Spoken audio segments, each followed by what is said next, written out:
Et allons tout d'abord sur le front des incendies avec ces feux particulièrement voraces dans les pinettes de Gironde. Ils ont détruit depuis mardi au moins 3700 hectares de pins. Nous allons faire le point sur les deux principaux foyers. L'un est à la Teste de Buge dans le bassin d'Arcachon où se trouve Stéphane Plas. Stéphane, situation très incertaine encore. Oui, un panache de fumée qui tire sur le gris ici à la Teste et cette odeur âcre qui vous pique la gorge. Les flammes ont déjà détruit 1840 hectares et le feu n'est toujours pas maîtrisé malgré les moyens mis en œuvre. Le sous-préfet d'Arcachon, Ronan Léostic. Nous avons ce matin 3 Canadair. Nous avons également 2 Dash qui sont sur les 2 feux.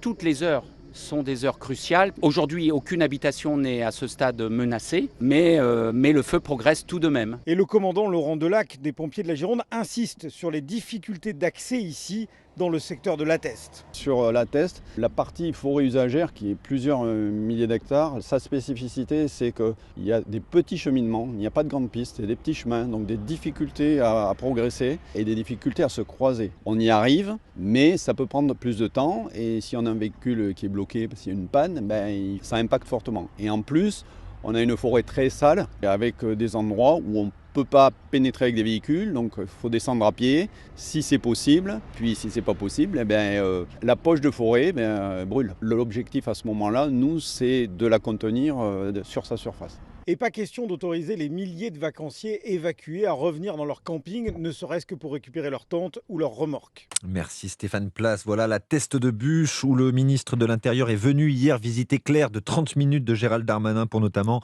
s'assurer que les moyens aériens étaient suffisants. L'autre feu qui menace la Gironde a lieu vers Landiras dans les terres. Là-bas, plus de 2000 hectares ont d'ores et déjà été ravagés. Plus de 700 personnes évacuées. Bonjour Benjamin Péter. Bonjour Raphaël. Alors où en est-on sur cet autre front ? Eh bien, après une nuit active où l'incendie s'est déplacé vers le sud, les pompiers bénéficiaient d'une petite mise ce matin, mais de courte durée. Le feu n'est toujours pas fixé, vous le disiez. 700 habitants ont été évacués. C'est le cas de Marie-Charlotte et sa famille qui surveillent depuis son téléphone les caméras de surveillance qui donnent dans son jardin. Du coup, on sait à peu près ce qui se passe. Là, on est chez nous. Voilà. Oh là là, la fumée. Il y avait moins de fumée hier. En fait, là derrière, c'est que la forêt. C'est là où ça a pris feu. Il y a de l'inquiétude, mais après, moi, mes enfants sont en vie, mes chiens sont en vie, mon mari est en vie, je suis en vie. Le reste, c'est que du matériel.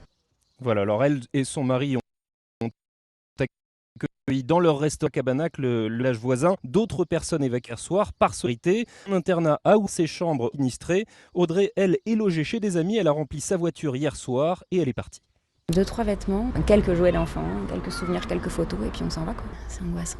Mais bon, voilà, on essaye de garder à l'esprit que nos pompiers sont là et qu'ils se battent pour nous, quoi. Pour l'instant, ça a l'air de se décaler plutôt de l'autre côté, mais donc ça commence à sentir la fumée, même là. Voilà, alors cette fumée épaisse, c'est vrai qu'on la sent partout et la situation pourrait évoluer défavorablement puisque le vent et la canicule pourraient raviver le feu cet après-midi.